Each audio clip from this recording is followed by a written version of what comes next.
on birds. Mike, Joe, Chris, Small, and Sizzle. Real sports talk, y'all. Get the blow in your whistle, Real sports talk, y'all. Get the blow in your whistle, Real sports talk, y'all. Get the blow in your whistle, Real sports talk, y'all. Get the blow in your whistle. Mike's hair dynamite. Joe might start a fight. Ain't a problem Chris can't fix. Sizzle's the shit. Maul bench the whole rack. Sports talk and stats till the day that we die. Fly, Eagles fly, win, lose, tie, draw. Pass the bros the ball. Forget what you heard, we in the house with the bros on birds.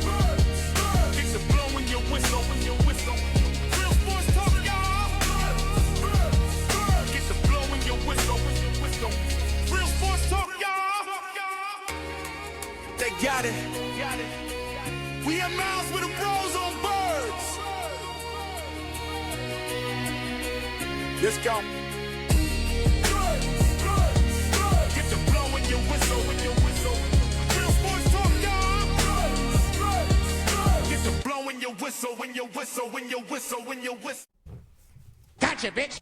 Yeah, that's what I feel like. They got us. They got us good. We took a couple extra days because we wanted to digest that. We had a loss, but we're here. It's Thursday night. It was a while after the game. Joe's here. Sizzle's here. Gentlemen, how you doing? I'm doing okay. The good news is this will be the last loss of the Eagle season. I know. No more losses, guys. But I wish Positive wish it was a couple weeks later, though. I'm disgusted. I'm still disgusted. Talking to my buddy Q. Shout out to you, Q. Just rehashing everything. We lost to a defense that had linebackers that were on the couch a couple weeks ago. We lost one of them, I think, was your driver helper during the holidays, right? Exactly. Exactly right. Exactly right. I mean, I predicted the score was going to be 10-6 because I didn't think our offense was going to do anything.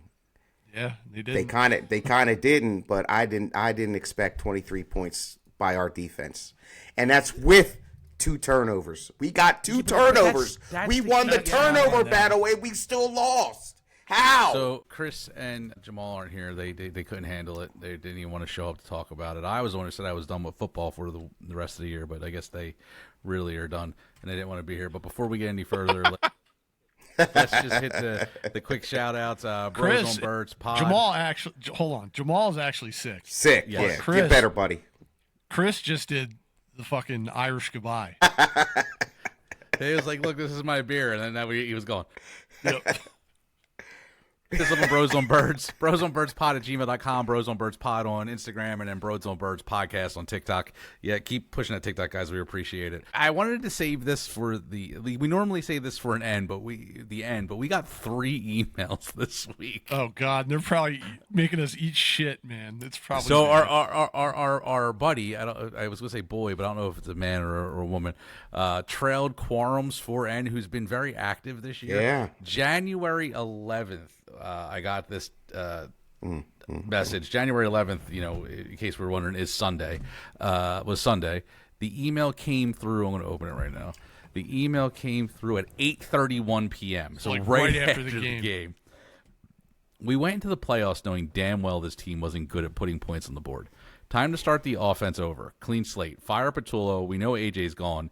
Nothing to worry about there. Jalen is mid and makes stupid decisions or no decisions at all and just throws to the first read. Should Sirianni be punished for wanting to hire the retard Patullo and not stepping in sooner with play calling? Defense got us to the playoffs. I'm sure you guys see that. Time to pay them and overhaul the offense. That's all. Keep up the podcast, boys. Hope you all agree with me. Oh, yeah. Fuck Jake Elliott, too. Yeah. Fuck that guy. He made the final pie chart. He made the final pie chart. We'll talk about that later. So then we get an email on the 11th as well from Matt at 8:38, so right afterwards. I have a question I need you guys to answer. What the fuck does Nick Sirianni even do? The Eagles have underwhelmed us all season long.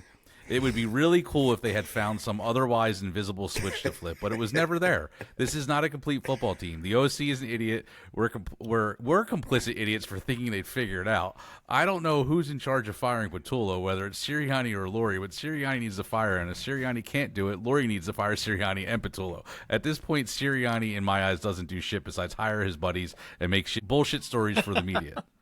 Well, shout out to you, Matt. Well, you will, if you didn't know what Nick Sirianni does, we're going to talk about it in a couple minutes. You won't know what he does now because, oh my goodness. So then on the 13th, so 2 days later, this is Tuesday at 9:15 at night, Trailed Quarums responds again. Nick Sirianni is the problem. He doesn't do shit besides run up and down the field and clap his hands. Patullo was a scapegoat. Jalen Hurts is mid and needs a legit system to be Super Bowl caliber. It was clear as day. Say what you want, but nothing will be ultimately fixed until Nick calls plays or something relative, and we find a legitimate replacement for Jalen. There's a lot of people, including big-name media, saying the same shit, but us Philly fans, the retarded ones, don't want to see that. Well, he's not going to call plays. We've already been through that, and he fired himself. Well, all right. I mean, like, I don't even. Do we even want to bother talking about the game? I mean, We all know what happened. Oh, no, we got to talk about the game. No, listen. Our fans have not heard from us. They need answers. Let's talk about the game. Let's talk about the game. We'll talk about the game. Yep. All right, final score was 23-19 them. We scored 6 in the first, 7 in the second, 3 and 3. They scored 7-3, 0 and 13. First half, I thought we looked really good. Like, I mean, there's some things I thought we could have did better, but I thought we looked good. I thought offensively, I thought it might have been Patullo's best game offensively in the first half, preferencing that. We were doing things I never saw. We have fucking Dallas Goedert running in the weird sweep formation. We got Smith lining up in the backfield on the plays. I was like, this is crazy. I was like, Patullo's in his fucking bag. He's like, I ain't getting fucking fired. And then the second half happens. Yeah. So let's go over some numbers. Brock Purdy, 18 for 31. 18 for 31. Yeah. Yeah, man. 262 yards, 8.5 was average, 2 touchdowns, 2 interceptions. He took 1 sack for 5 yards, had a QBR of 60 and a rating of 80.3. Jalen, 20 for 35. 35. Way above. That's 10 throws too high. Come on, man. Yards, 168, 1 touchdown, 1 sack for 1 yard loss, a QBR of 40, and a rating of 79.2. Jawan Jennings actually threw the ball, if anybody didn't know. He was 1 for 1, and he threw that ball 29 yards for a touchdown. And the catch was unbelievable. Yeah. For McCaffrey to bring that ball down. Mm-hmm. I mean, everything had to go right for that play. I mean, credit to Shanahan going in his bag and pulling out that one trick play. It worked. I think, like, when he let that ball go, I know Jennings was like, shit. Like, it wasn't a good one. He definitely looked like a position player throwing the ball. Like, he didn't, guy who never played quarterback, maybe in high school or something. But, yeah, he let that one go. Was like, oh, shit. And McCaffrey really cleaned that one up. Props to him. Speaking of McCaffrey, 15 carries, 48 yards, kind of held him down. They contained him, yeah. They contained him compared to Saquon Barkley, 26 carries, 106 yards. Well, he was devastating in the receiving game, McCaffrey, absolutely. Yeah, but running the ball. Well, speaking of that, 6 receptions for 66 yards and 2 touchdowns. Jeez. But you guys, after... Okay, go ahead. Continue. No, because I think I was just gonna say, Kittle goes down in the first half. Yeah, and you're thinking, okay, all right, okay, they're dead and buried. They just got McCaffrey. The defense sucks. We should be able to be okay, and we just couldn't do anything.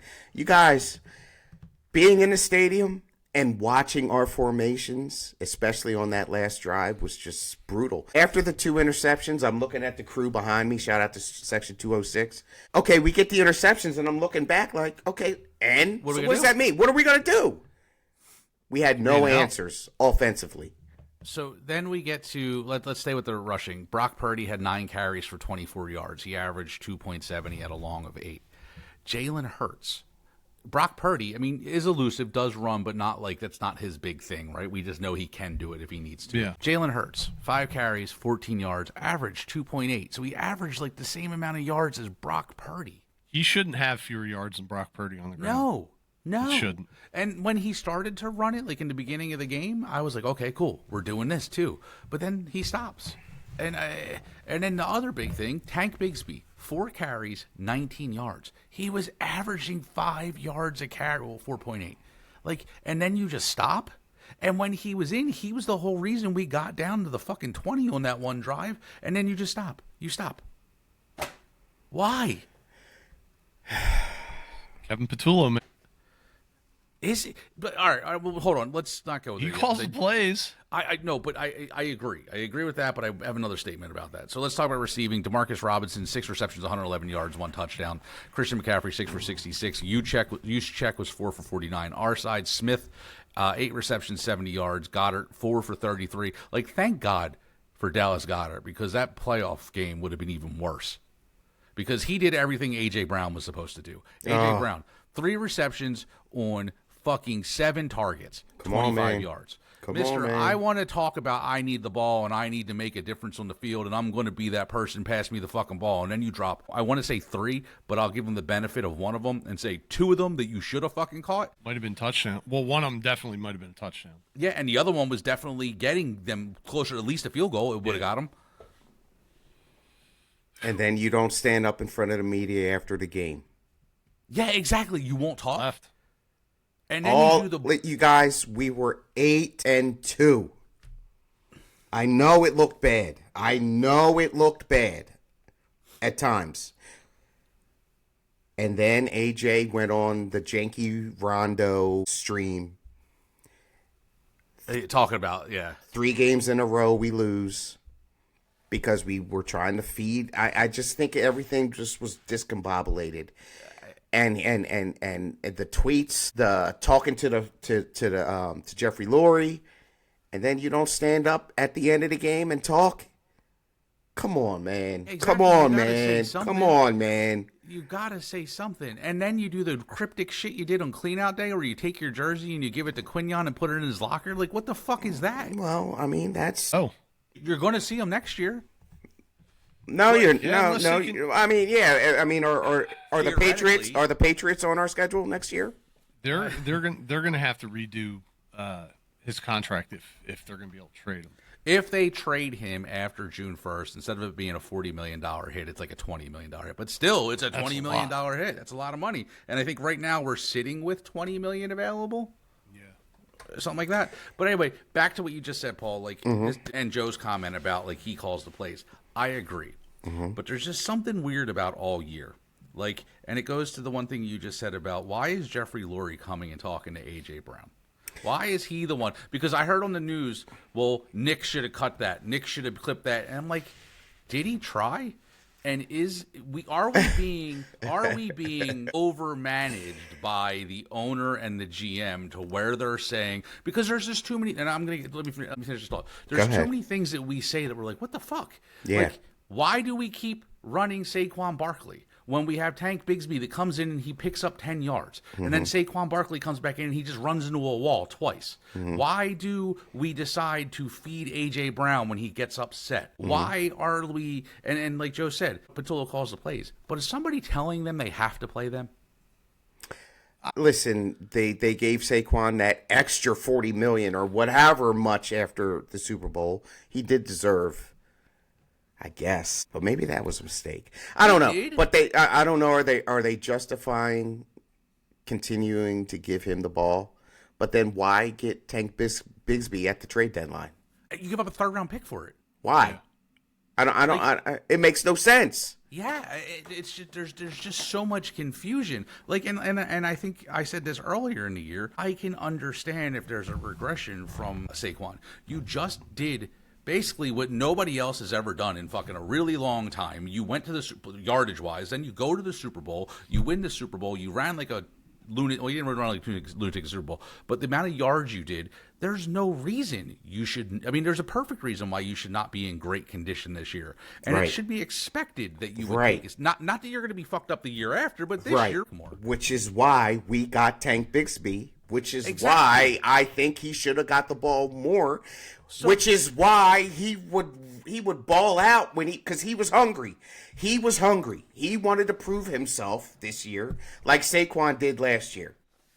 And he never what got happens? The opportunity. Never got the opportunity. Why?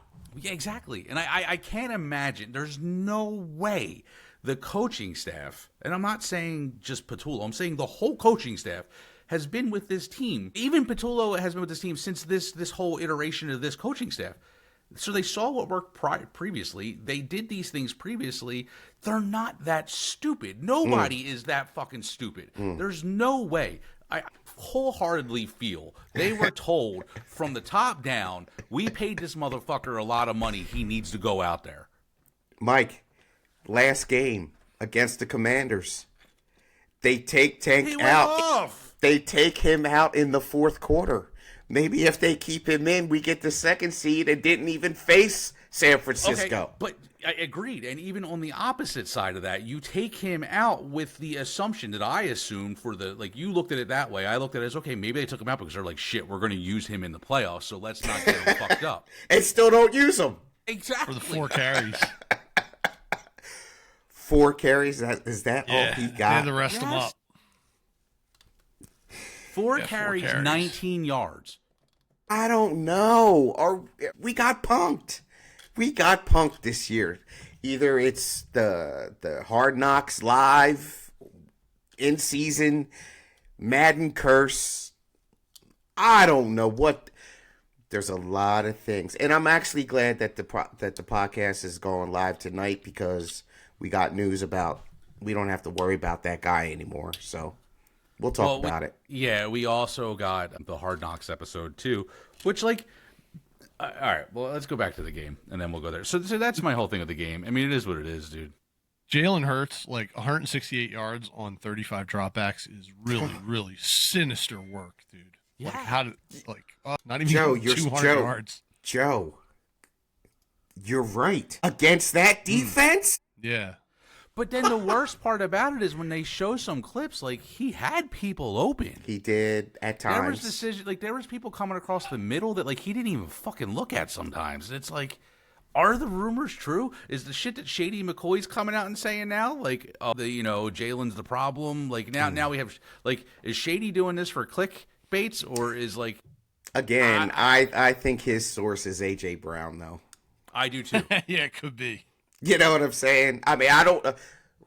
Allegedly, I don't know because I haven't talked to Shady, but I think it just matches up with everything that AJ said in the press and this is why I was so furious after the game because all these things start rushing through my mind, and it's all this shit we've talked about for multiple years. And then the other thing is sorry, I'm going on tangents now, but the other thing is we're 20th in the league in passing. Do we forget that we were also 28th in the league? We were 28th in the league this year. We were also 28th in the league last year. This isn't a new problem. This team is the same fucking team, except for we couldn't run the ball. Schmitty said a good comment. They were asking him after the game about the system. He's like, this is the same system ever since I've been here. So, and then he said, well, then what's the problem? He's just said execution. That's been the word all year, execution. They didn't execute.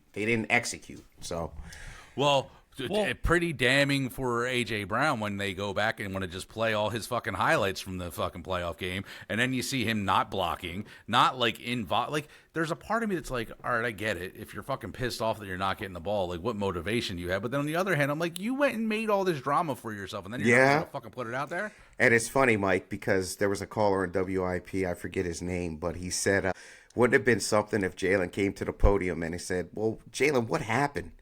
And Jalen just said, the catching, the receivers. Yeah. Catching. Like AJ was well, AJ, what's the problem? He said, the passing. Yeah, exactly. What if he just said the catching? Exactly. I agree with you 100%. Yeah, like, and then he doesn't stand up for himself. AJ. I mean, look, if he did do that, We can't have nice things, man. We just can't have nice things. If Jalen did do that, the shitstorm would have just came down on him. He had every right to do it. There were leaks out of the locker room all year, this year, about he's not willing to do. He's doing stuff in practice, but he's not doing it in the game, which could be true. And I'm not letting Jalen off the hook either. He's actually made my pie chart, and he deserves it. Jalen, listen, man, Jalen, he's got to do better. Like Joe just said, that stat. 35 times and he threw for 5 yards? 168. I will say one thing about Jalen Hurts. It's kind of positive. Throughout all of this, he's never made an excuse for his performance. No, I agree. He hasn't. He's eaten it the whole time, and he has. Maybe it's 100% true that what everybody is saying about him. But I will tell you, next year, it's on him. The pressure is going to be on him. Like he's it's on him. It's on him. Next year, it's on him. Next year, there is 1,000 pounds of pressure on him and Nick. If they can't figure, if it falls apart next year, like they're both gone. Well, here's maybe not Sirianni. Sirianni could have an out, but I think it's very much on. I don't think so, because Nick Sirianni, and I made comments last year on the podcast about when we were like, oh, is he going to be here? And Nick Sirianni, I don't think he's a bad football coach. A lot of people are saying, oh, all he does is run down the sidelines and clap and everything else. You don't win Super Bowls if you aren't a competent football coach. What I think he's very unstable. And I think when things are going good, he's great. But when things are going bad, he really struggles to turn the ship around. So we should. So is that a good leader? A good leader rallies the troops and keeps everything together. It all depends. Like in every other business, there are people that are there for a good time, but not a long time. Okay. Well, there are leaders that can pick a team up off the ground and get them going in the right direction and achieve success, and then they got to move on. And I think Sirianni, no matter, I think he's out after next season if they don't have tremendous success, because I think the team is going to look not that much different next season, especially looking at the contracts. And I have some stuff in the contracts. They really only have to pay like Reed Blankenship and maybe Jalen Phillips. Don't forget about Jalen. Don't forget about Jalen Hurts. Next year is his last year of guaranteed money. Right. Yeah, but that's what I mean. Think about. Yeah, but that's what Joe's saying. Going into this year coming up, there's not many people that like you have to get contracts done for. They're still going to next year have like one of the most expensive offenses in the league next year. Yes. On paper, they will have one of the most expensive offenses in the league, and the pressure is going to be on them. And guess what? I think the Eagles are going to draft a quarterback on day 2 next year, or in this draft coming up. Okay. All right.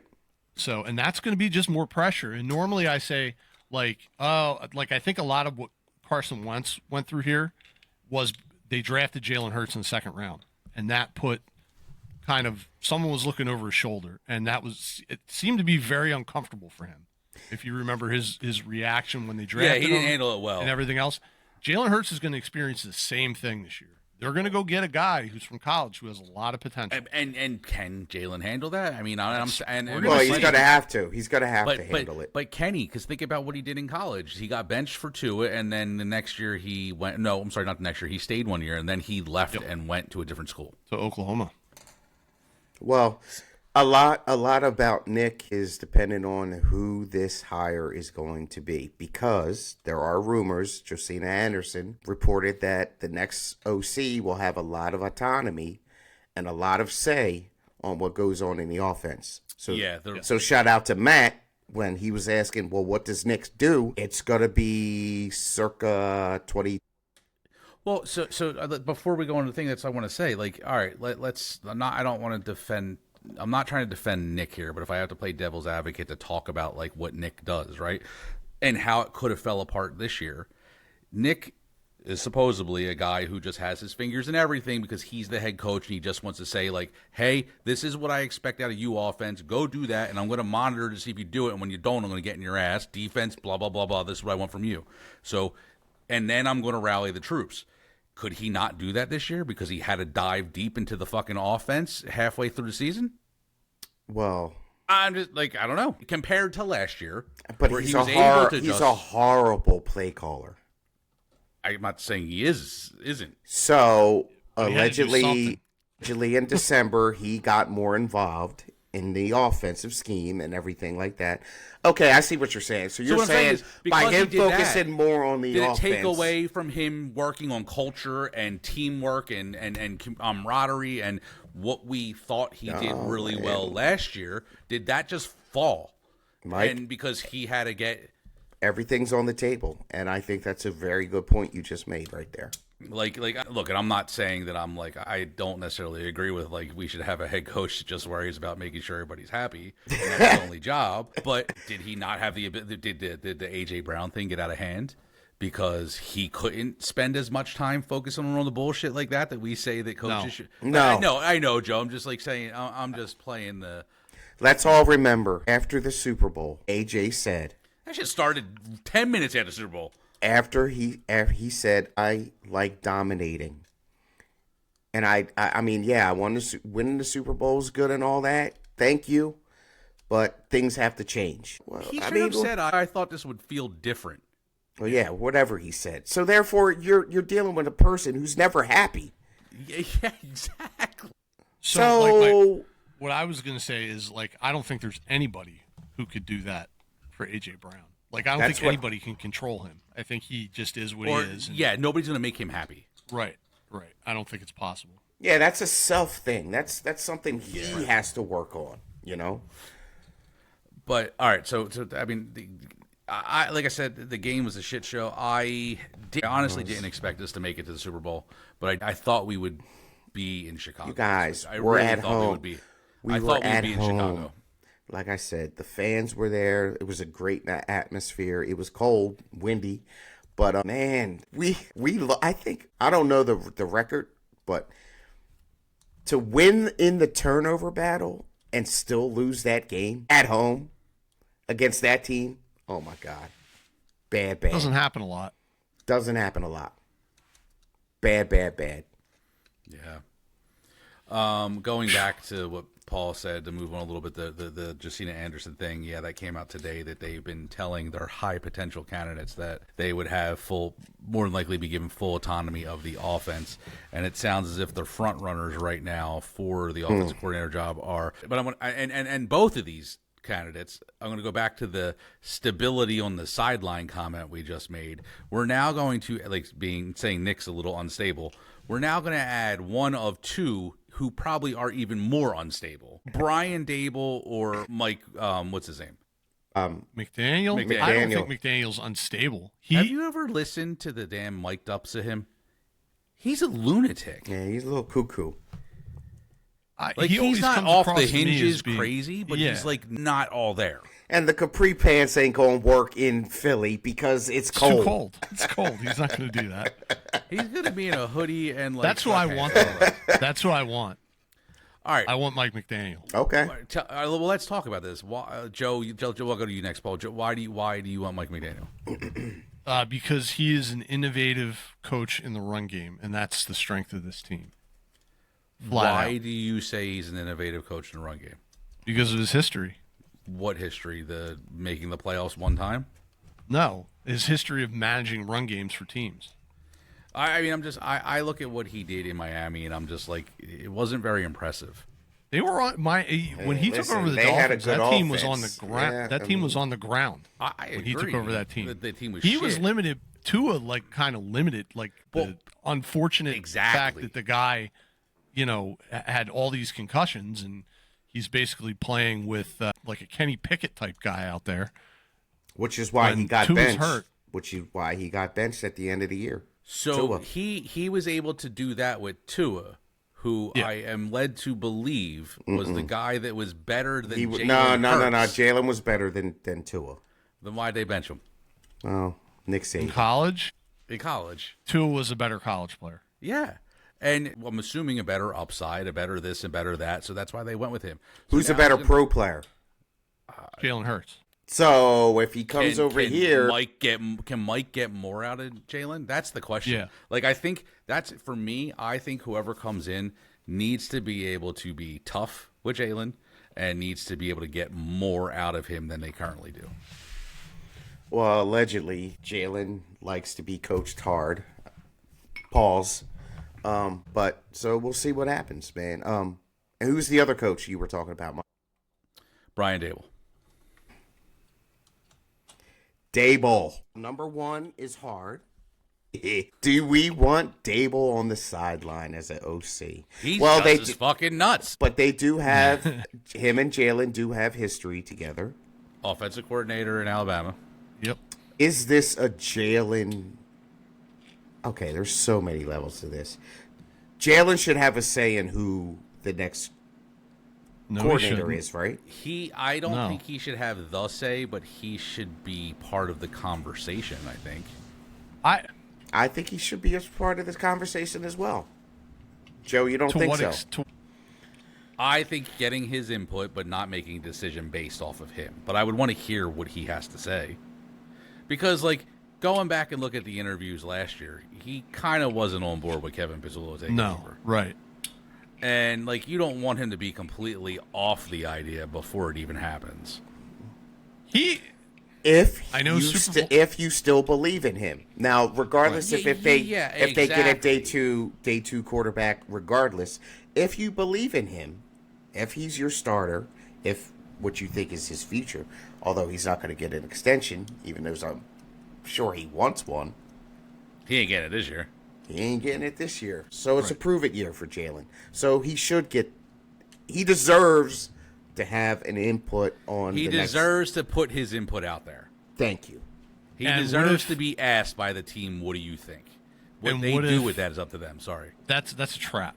Because I think Jalen's in a situation right now where, like, I don't really believe in him right now, but I don't think he's, like, done. I think he needs to earn the fan bases and the team's trust again. Like, he's kind of almost starting off back at square one. After winning a Super Bowl, I mean, that's always going to be there. But as far as whether or not the city and the team and the league believes in Jalen Hurts, this is a rebuilding year for his reputation. And if you give him the option A, option B, Mike McDaniel, Brian Daboll, and he doesn't like either one of them, then what? I mean, I think maybe that's as far as you're allowed to go. Like, hey, I think it's like, my opinion is, hey, this is what we narrowed it down to. What are your thoughts on those two? Right. Who do you guys think? Do you guys think is realistically going to come in here? Cliff Kingsbury. No, he's getting head coaching interviews right now. I don't think so. I don't think he's going to get a head coaching job. After the press conference today, what is Nick going to be doing? I think, well, I talked to Joe about that before we started the show, before you got on. Like, I didn't hear it when it happened. When I got in the car, it was already them talking about it, and the thing they kept saying, look, he's already neutered. He's just happy to be the head coach of the team. Well, he said that. Well, wait, but I was like, yeah, but I was like, wait, I was like, hold on. So then I played the interview. That's not what he said. What he said when he was asked the question was, he said those words. He said those words. That's not what he said. They asked him about offensive coordinator and would he give up everything, and he said, "No, it's hard to say." He was like, "I would." When we get to that, he danced around it. He danced around it. But then what he said, I want to be the head coach of the Philadelphia Eagles. And what he said right after that was, "I want to be able to go in if they're not tackling properly and say, hey, you need to tackle better." Really? And he's saying he wants to be a part of all of it. He doesn't just want to be the offensive coordinator, which I can get behind. Because I said this last year when we talked about it. I don't want someone who's just focused on one side of the ball. Like, if you're not going to a CEO, you want a CEO head coach. I want a CEO. I want him to say to the offensive coordinator, I expect X, Y, and Z out of you this year, and I expect X, Y, and Z out of the defense. And when you don't give me X, I'm coming over and I'm yelling, what the fuck are you doing? Fix it. And I'm going over to the offense and saying, like, it's the same thing. But is he doing that to Vic Fangio? Is he saying that to Vic? He might Vic not be is saying saying, those "Get words. out of here! Get He the might hell not be outta saying those here." words, but he's easily saying to Vic, if you don't fix it by the end of the year, you're the one I'm going to fire. Yeah. Because he ain't going to fire himself. You guys, do we really think this is a Howie Roseman production? Yeah. Nick He's has the general no manager. say. Nick has no say. In the end, he doesn't. He's the general manager. Yeah. And in the end, they're going to fire the coordinators before the coach. And Howie Roseman has done a fantastic job building this team. Yeah. And Howie Roseman loves his CEO coach that's going to do what he wants them to do. Which is the difference between him and our old quarter coach that won a Super Bowl. Peterson said he wants his own people. And then when he said that, they were like, well, you got to go. That's why he left. Now, Nick is saying, okay, boss, I'll do what you want. I just want to be a head coach. So he's in lockstep. So he's staying. Here's the dynamic. It's like, and that's why people, sorry, Joe, that's why people were coming at him like, what are you doing, Nick? Like, it's go like ahead. in any, I'm sorry, it's like Joe. in any organization. You have the general manager who's on top of, well, the owner, but then the owner hires the GM to make all those decisions and run and build the team. The GM's going to hire the coach to run the players and coach the team. The general manager has final say on everything. And in the end, if the head coach has demonstrated that he's ineffective at picking personnel for his staff, that's when the Or general holding manager his takes staff over. accountable. Right. And that's when the general manager is supposed to take over. And just because Nick won a Super Bowl, Howie Roseman won a Super Bowl too. And Howie Roseman won too. yeah, and for Nick Sirianni to say, I want this and I want that, you have to be okay as a head coach for your general manager to tell you, no, do your job. You're coaching the team, I build the team. And relationships break down when the lesser party can't accept that. And if you've ever been in management, you've dealt with that before, where you're in charge, the person under you wants a little bit more decision making or wants to make decisions that they're not responsible for, and you don't let them, and the relationship can sour because of that. And that might be what kind of where we're at with these two. Like Howie could say, listen, this is my team. You know, I know you're the head coach and you're the face and I'm in the background, but this is my team. I'm the general manager. And Nick has to be okay with that. Nick is Or okay that- with it. Or that could have been what this year was about. Like, all right, dude, you just won a Super Bowl. I'll give you Yeah, the that's ability the to other bring in thing. your That's guy. the other thing too. Yeah, if Which they he demonstrate did, success, and it failed. It failed. right. And that might have been like, look, if it doesn't work, we're going back to how we normally do this. Right. All right. Well, that's what we're about to see. I like exactly, but because like, look, Harbaugh, do we really think he was making decisions for the team, especially when Ozzie Newsome was there? Well, he's a defensive coach. He's a special teams coach. Yeah. Yeah. He wasn't calling defensive plays. He wasn't calling offensive plays. Tomlin, same fucking thing.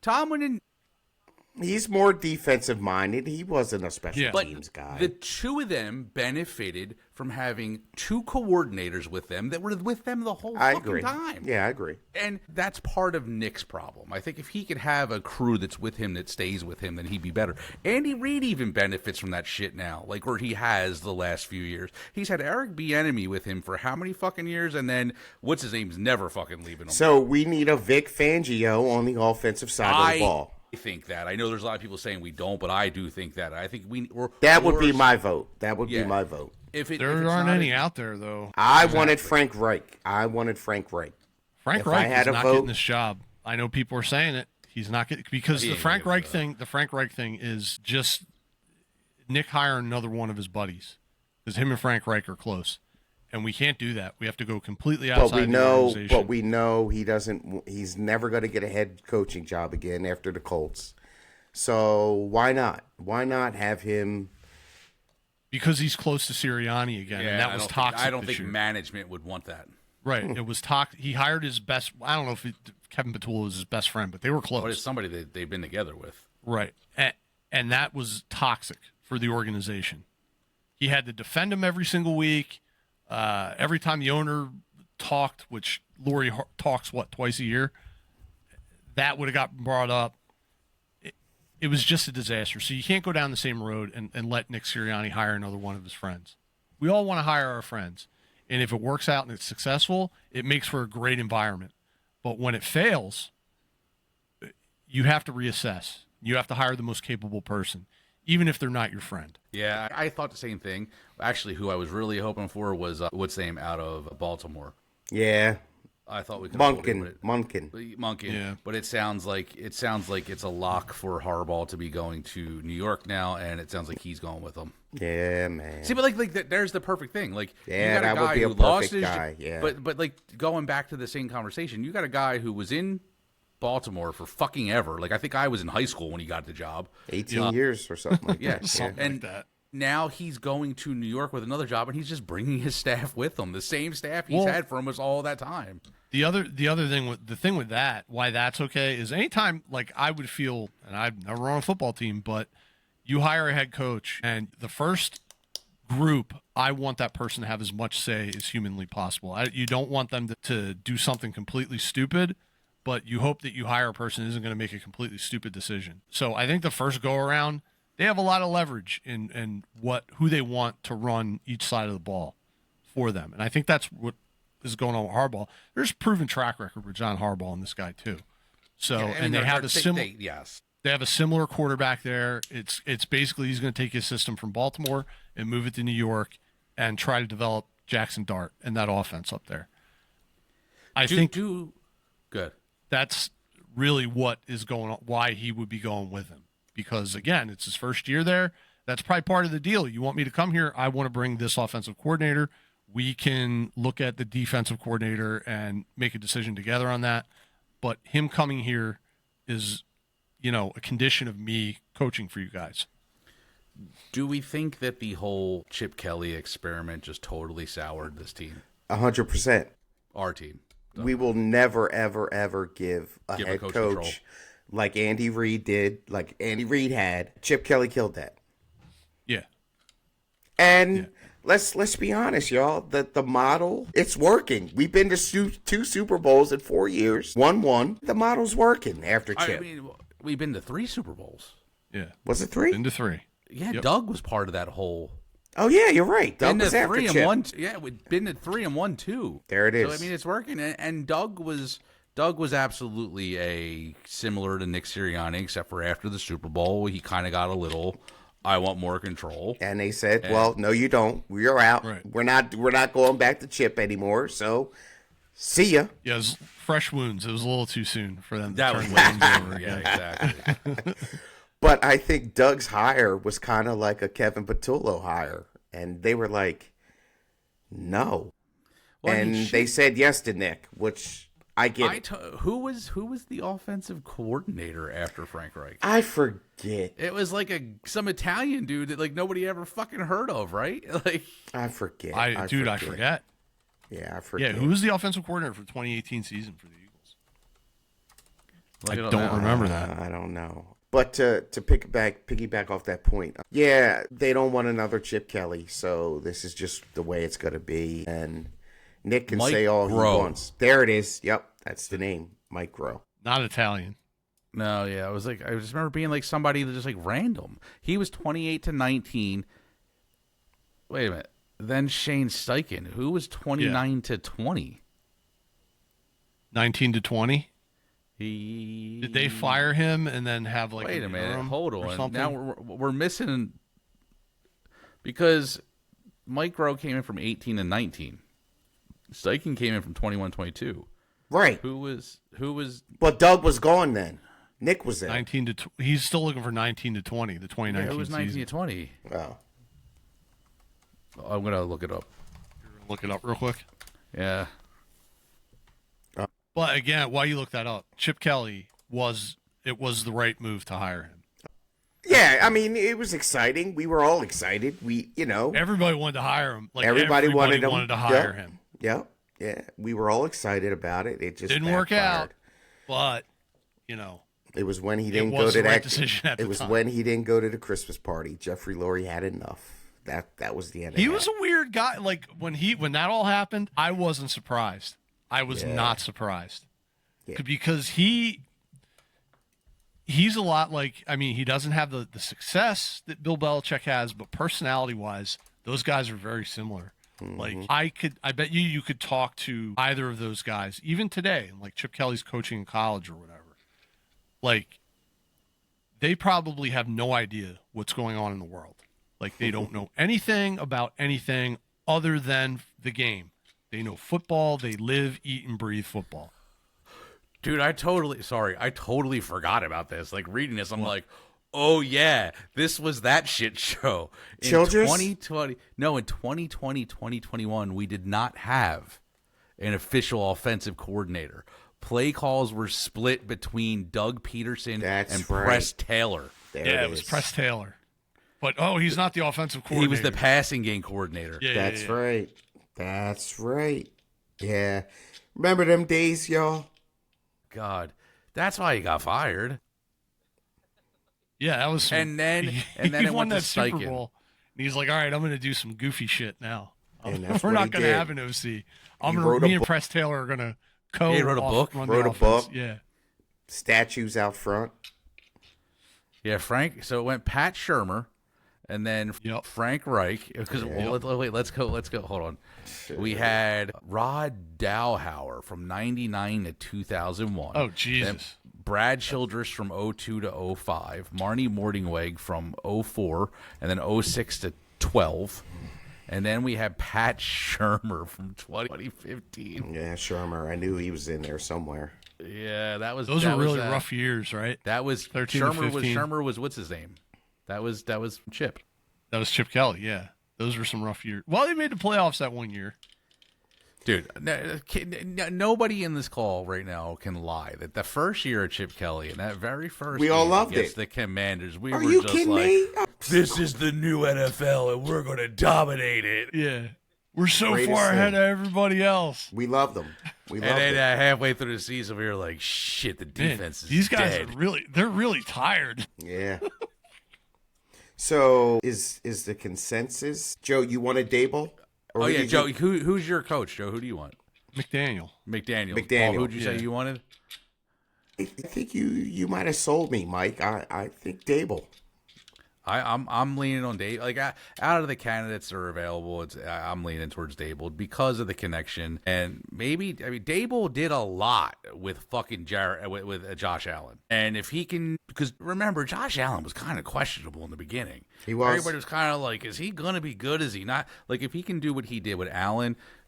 With Jalen, if he can get through that's the biggest thing for me. Is like I'm a little worried that that Jalen's not willing to accept the teaching. Mm-hmm. I don't know if I want a connection between them two. Somebody just I don't want him to be. Well, think about it. Comfortable. Everything's been a connection for him, right? Like Right. I mean, the first year he came here, he had Steichen, right? There wasn't a connection there, but what's his name was his quarterback coach. Brian Johnson. And he was his boy. They've known each other since they were little. So I also think part of the Kevin Patullo getting fired is a little like, fuck you, now I got your friend fired too. So Like, I don't know why, but I feel that way. I feel like he's You're right, a little Mike. pissed off about Johnson getting fired. Or like, Nick, you fucked my friend over, and now he's kind of like, fuck your friend. was Steichen his MVP year before he got hurt? Jalen's MVP. He year was on the yes, way. Yes. So, yes. Shout out to Joe because maybe he does need somebody that's going to just challenge his ass and not feel comfortable. Maybe it's okay to feel uncomfortable to get comfortable. Sometimes pressure burst pipes, right? So either you're going to bust or you're going to excel and get that MVP that I lost money on this year. But, that's He's got all the neither here tools. nor Like there. everybody's laughing. It's like a joke on the podcast, like the Jalen Hurts MVP shit from beginning of the season. Yeah. I'm guilty of it. You were like, Yeah. I think Chris was still like, oh yeah, Jalen Hurts. But The guy has all the tools to do these things. He does. It's just not consistent. Yeah, he throws a good ball. He can run. I'm just stroking my shit. I'm horny as fuck, man. I'm a freak, man. Yeah, right. he can do It's it been all. a while. We haven't heard that in a long time. Chris hasn't really gone on about Jalen Hurts in a while. He definitely hasn't. He was his number one fan. And that's like part of podcast lore, I think. Like Chris's turnaround on Jalen Hurts, because before the Super Bowl, he was very anti Jalen Hurts. If you remember, if you go back and listen to the old episodes. Yeah. It was the year before the Super Bowl where he was super positive. Like the year that we collapsed before the Super Bowl last year, 2 years ago, he was very Jalen. He was very pro Jalen, yeah. I'm talking about the Super Bowl year, the year we lost in the Super Bowl. Yes. He was kind of, and that was like Jalen Hurts is basically the best season year of his career. Yeah, man. He outplayed Mahomes. Oh, man. And Chris was like questioning it like every week, kind of. And then But he wasn't on board that. Okay. And then now he's and then like, he came around the bad year, and then last year he those 2 years he was like from the jump, because even last year, like starting it off, I was like, nah, man, like Jalen's got to prove something to me. Yeah. Like I thought after the Super Bowl loss, like, oh fuck, he's got it. And I even said, I think on the podcast that year, like I went and bought everybody on the show Jalen Hurts action figures. I was like, this kid's got it. And then he fell the fuck apart, and I blamed it on the action figures. I was like, that's why I bought those fucking things. And then last year, like at the beginning of the year, remember last year, I was like, yeah, I don't know. Like he's got to prove to me that he's good. And then it looked bad the majority of the year last year. And then the playoffs, and I was like, all right, maybe this kid's got something. And this year, this year was, but like taking a step back and looking at it without trying to have on like any green tinted glasses, like this year looks exactly like last year did. Exactly the same. The only difference is we couldn't run the ball this year. Yeah. If we could run the ball, if maybe Tank Bigsby played more downs and ran the ball a lot more than Saquon did, maybe we would have covered up and we would have been going a lot further. Here's another little tidbit about Jalen Hurts. Last year, he had a lot of games where he didn't hit 200 yards passing. You remember? We had a lot of games where we didn't score in the first half. Last year, a lot of games where Jalen Hurts did not hit 200 yards. Like, let's not forget. The Pittsburgh game happened. He went off, and they took my straitjacket off. Well, if you go back and look at the box score of that game, he only threw for like 250 yards. Not That's like enough. He threw for 330 or something. That's enough. I think he had like 3-4 touchdowns that game, though. It is enough.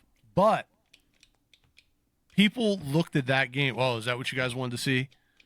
Yeah, but you still in reality, as a passer, it wasn't an amazing game. Like, I get what you're saying. Like he had, like, okay. Like I said, he's the we need him to be the ultimate game manager like Tom Brady. When's the last time we've seen him go for 300? Like, I can't remember when he's gone for 300 yards. Like, I just can't.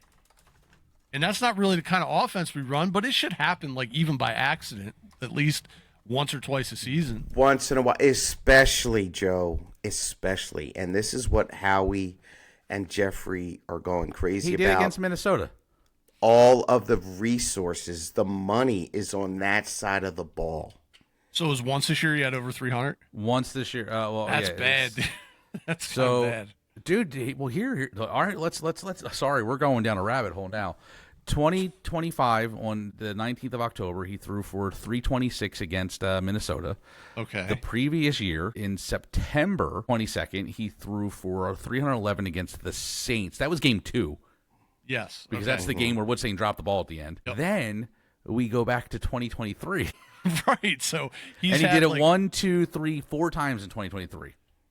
And he did it against the Commanders twice, the Rams, and the Giants. And then in 2022, he did it 1, 2, 3, 4 times. So he's regressed as a passer, like but statistically. Listen, yards. guys, like Josh Allen throws for 5,000 yards, hasn't won a damn thing. I don't get caught up in the numbers. I like the intangibles, and Jalen used to use his legs. That's another thing he did not do this year.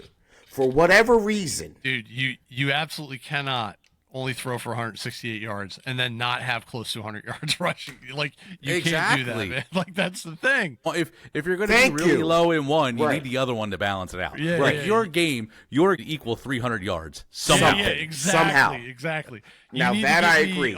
160, but you need to give me, 80 or 90 on the ground with a touch. You know what And I you mean? guys, Like, that's what was missing this year. Well, did That's you a big hear part. did you hear what San Fran said?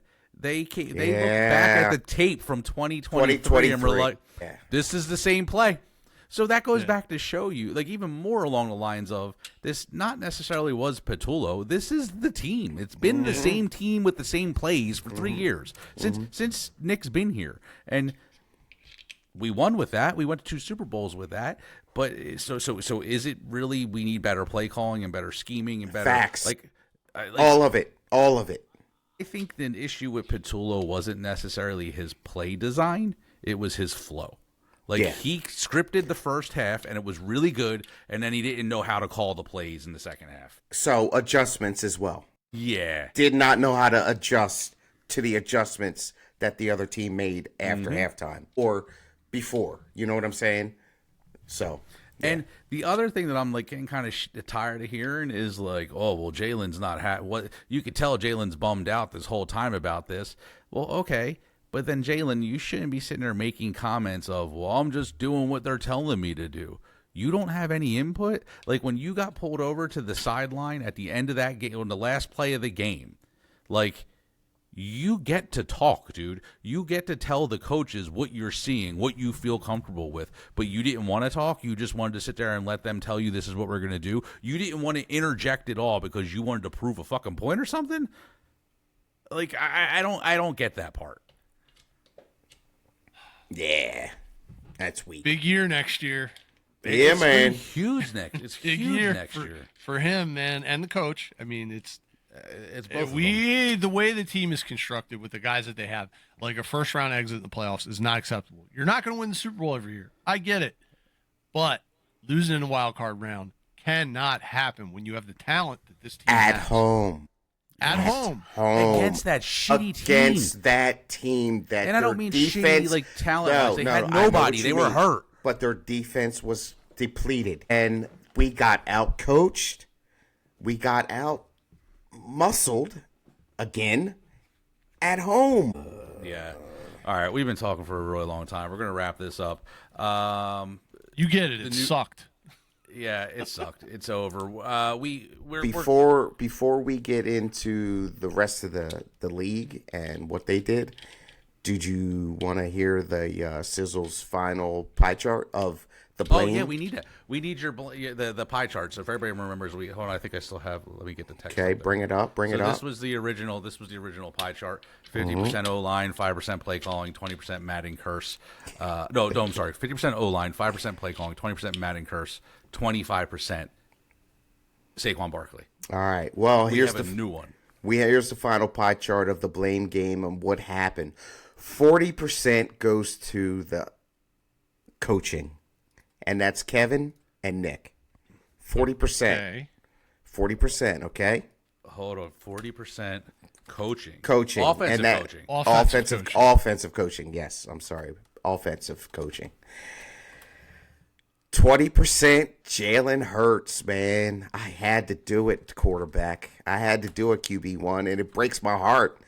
But you not wanting to run, or choosing not to run, or being told not to run and then not running, and Jalen. And he wasn't consistent enough for me. That's 60%. Yeah.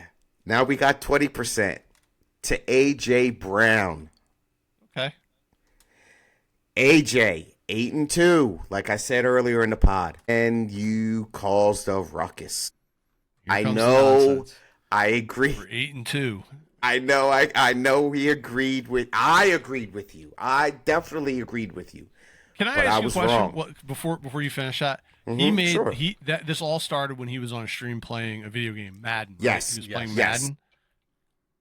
As a professional football player playing Madden, wouldn't that be like if you managed or if you were a truck driver playing a truck driver sim? Wouldn't that Yeah. kind of be, isn't that kind of what Yeah. he's doing? And then telling my boss get rid of me because they're not gonna give me enough work on my truck. Yeah, they send me across the country with one box in the trailer. Like, that's kind of what he said. So what are we up to, Mike? That's 80. We got 20 more percent. 10% the kicker. Jake, I'm sorry, I love you, And that's but enough you to were lose your job as a kicker. way too inconsistent, and this is 2 years in a row, Jake, for you. Yeah. It's So over. I think it's over. You got 10 left. The Madden curse. Nothing ever goes good when we are on the Madden, the He had cover 1,000 of Madden. yards. All right, there we go. 40% offensive coaching, 20% Jalen, 20% always open, 10% Missy Elliott, and 10% Madden curse.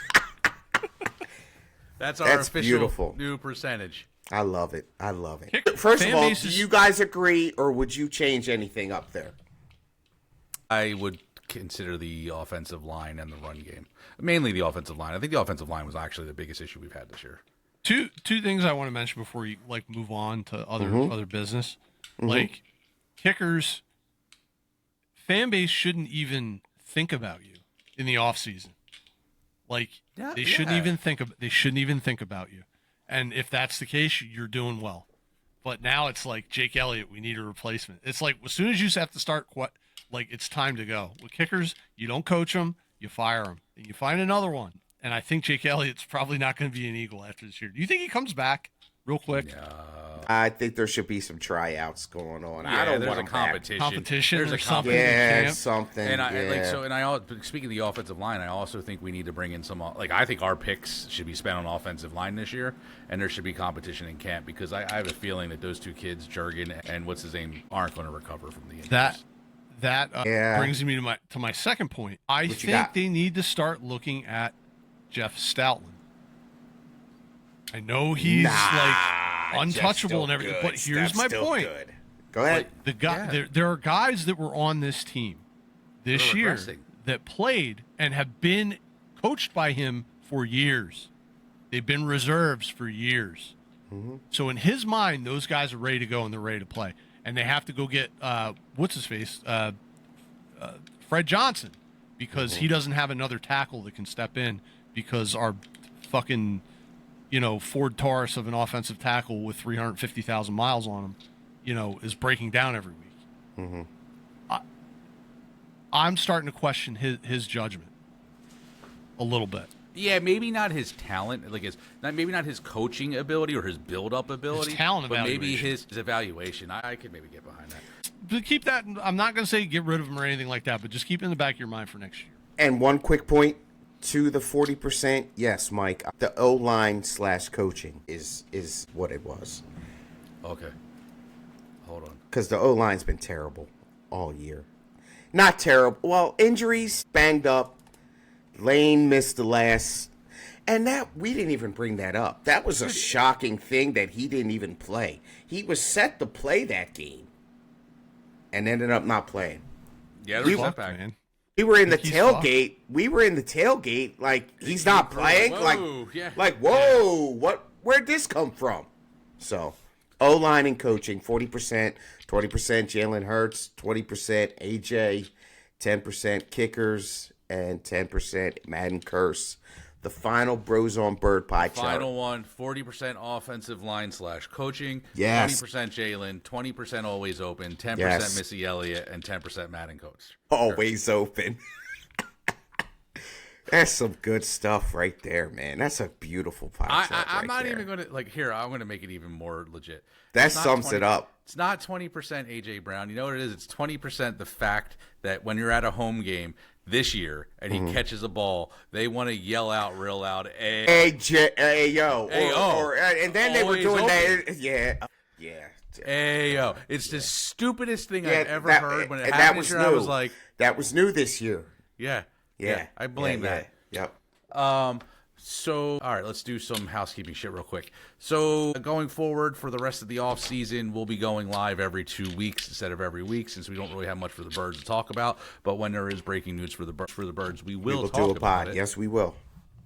But during our podcast or 2 weeks, we will shift our focus. We'll still talk about Philly sports and the Eagles, but we're going to, since the majority of us on the show are big wrestling fans, we're going to talk about wrestling and the road to WrestleMania. And Paul's going to be our normie. Like, that gets to evaluate the crazy stupidness of the wrestling fans in the group. So that's going to be the show for the next couple months. But and we'll definitely talk Flyers, Sixers, and any playoffs. Look, they're going to the playoffs, right? And anything that goes on with the Birds, we will keep you guys intact and in the loop of everything. But stay with us. Stay with us. And as everybody remembers Jamal's massive screw up with nicknames, if you're interested, we do have available the official Bros on Birds Jewish bazooka T-shirts. Oh, for our backup, yeah, McKee, yeah. The Jewish bazooka. His nickname is the Mormon missile. But if you're Jamal, he's the Jewish bazooka. We have those shirts available, so contact us. Yeah. So stay tuned. We're still gonna have a great summer, and we'll talk about. Yes, we will. Yeah, we're nonsense going on. We'll still go post all our shit on TikTok and everything, so stay with us. We'll talk more about like the coaching hirings because that's going to be a big thing going forward. Yeah. Yeah. So do you want 2 weeks? Then we'll reconvene in 2 weeks. Yeah, we'll be back. I just want to say it's been a good year. Sucks how it ended, but shout out to everybody that listens to us. We love you all, and go Birds. Yeah, we'll be back on the 26th. Again, we appreciate everything from this year. Like, this has been the biggest year for us for a podcast. And, as far as viewership goes or anything, we've had a massive increase this year. And we've had a massive following increase on socials. We appreciate you all. Thank you. And appreciate you. On the Go Birds. Go Birds. Go Birds.